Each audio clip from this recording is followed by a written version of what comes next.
तो हेलो दोस्तों, कैसे हैं आप सब। आप सबका फिर से स्वागत है मेरा इस न्यू वीडियो पे। मेरे चैनल का नाम है ऑल इन वन चैनल। इस चैनल पे आपको हर तरह का नॉलेज मिलेगा, हर तरह का मोटिवेशन मिलेगा। उम्मीद है दोस्तों आप सब सही होंगे। तो चलिए दोस्तों, अब वीडियो को शुरू करते हैं।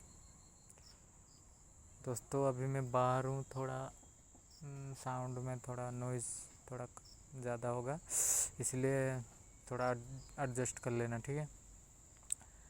तो आज का टॉपिक ये है दोस्तों, कलयुग में मोक्ष पाने का सबसे आसान तरीका। जी हाँ दोस्तों, कलयुग में मोक्ष पाने का सबसे आसान तरीका। ये तरीका आपको शायद सुना होगा या नहीं, पता नहीं, पर ये सबसे आसान तरीका है। ये तरीका करके आप कलयुग में भी मोक्ष पा सकते हो, सतयुग की तरह कलयुग में जी सकते हो। जी हाँ दोस्तों, आप पुण्यात्मा बन सकते हो। बन सकते हो नहीं, बन जाओगे अगर ये काम करोगे तो कैसे दोस्तों, अभी देखो, मैं एक पुराण की बातें बोल रहा हूँ, पुराण का। तो महाभारत जब ख़त्म हुआ ना दोस्तों, तब क्या हुआ देखो। अभिमन्यु के पुत्र परीक्षित, आप जानते होंगे, अभिमन्यु के पुत्र परीक्षित, उनका सब तब राज था, तब कलयुग स्टार्ट नहीं हुआ था। तब उसके बाद जब परीक्षित थे, तभी कली का जन्म हुआ। और कली कली मतलब दो, एक गाय और एक क्या बोलते हैं वो, बैल को मार रहा था। तो उस बैल का बस 3 पैर नहीं थे, एक ही पैर था, ठीक है, बस एक ही पैर था। तो और वो एक गाय, और उसके पास एक गाय था, और उसको कली पुरुष मार रहा था। तो राजा परीक्षित गए और देखे कि ये अत्याचार कर रहा है बैल और गाय पर। तो राजा परीक्षित कली पुरुष के पास गए और बोले, हे पापी, तू क्या कर रहा है, इसे क्यों ऐसे इन बैल और गाय को मार रहा है। तो फिर राजा परीक्षित के पास वो कली पुरुष आया और उसने शरण ली,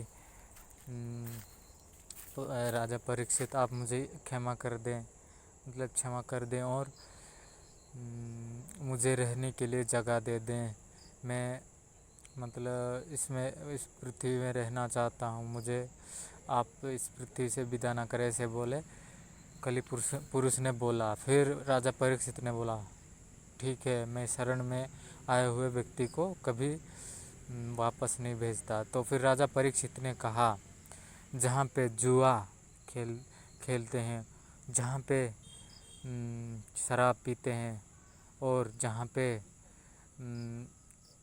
लड़की मतलब पर स्त्री मतलब अपनी पत्नी छोड़ के अगर किसी और के साथ संबंध बनाया, ये, और जहाँ पे हिंसा होता है, जहाँ पे निर्दयता है, हिंसा जो है, ये 4 चीज़ पे तुम रह सकते हो, ठीक है।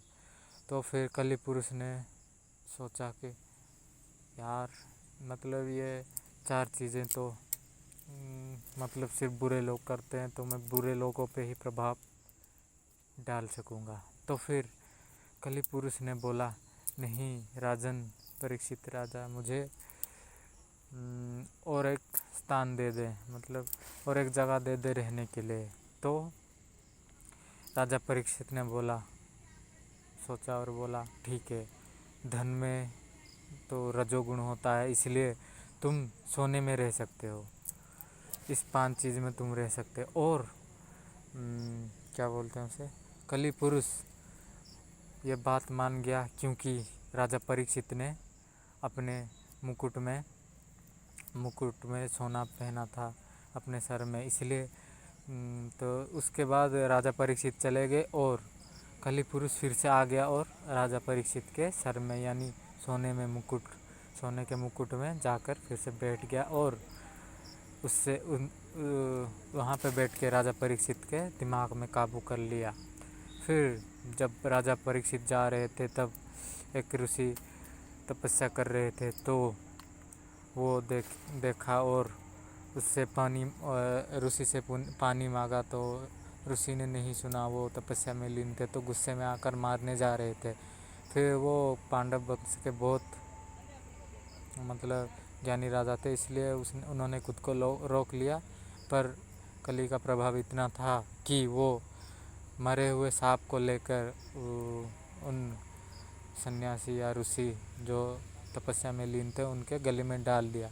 फिर वो चले गए और तब राजा तब उनके बेटे आए, उन ऋषि के बेटे, और परीक्षित राजा को अभिशाप दे दिया, ठीक है, कि 7 दिन बाद तक्षक नाग के डसने से उनकी अंत हो जाएगी। फिर उसके 7 दिन बाद परीक्षित राजा को तक्षक नाग के डसने से अंत हो गई और कलयुग की शुरुआत हो गई। जी हाँ दोस्तों, तो कलयुग में देखा दोस्तों कैसे शुरुआत हुआ था। तो कलयुग में कली पुरुष इन 5 जगह पे रहता है, जहाँ पे शराब पीते हैं, शराब पे रहता है, और जुआ खेलते हैं वहाँ पे रहता है, जुआ खेलने वाले के पास।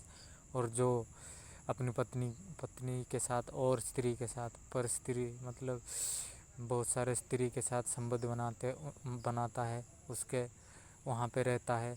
और जहाँ पे हिंसा होता है, जहाँ पे दुर्बल पे अत्याचार होता है, जो बहुत क्रूर होता है, सबको मारता है, वैसे अधर्म कर्म करता है, वहाँ पे इन और सोना इन 5 जगह पे होता है। अगर आप इन 5 चीज़ से दूर रहने लगे मरने तक, अगर इन 5 चीज़ों तक आप अगर इस संसार से जाने के पहले सब मतलब मरने तक अगर इन चीज़ों से आप दूर रहें, आप अच्छे कर्म करें, इन चीज़ों से दूर रहें, तो कली आप पे प्रभाव नहीं डाल पाएगा। इन चीज़ों से दूर रहोगे तो, और वो आपके दिमाग पर काबू नहीं कर पाएगा, और वो आपको बुरा काम नहीं करा पाएगा, और आप अच्छे कर्म करोगे और आप मोक्ष को प्राप्त होगे। देखा दोस्तों कितना आसान है। तो ये 5 चीज़ से दूर रह के आप कली पुरुष से बच सकते हो, और आप अच्छे कर्म करोगे तो आपको मोक्ष मिलेगा ही। तो यही था दोस्तों कलयुग में मोक्ष पाने का सबसे आसान तरीका। तो अभी मैं रखता हूँ दोस्तों, मिलते हैं किसी न्यू वीडियो के साथ, न्यू मोटिवेशन के साथ, न्यू नॉलेज के साथ। तो जय श्री राम, जय हनुमान दोस्तों, हंसते रहो, हंसाते रहो, बाय बाय।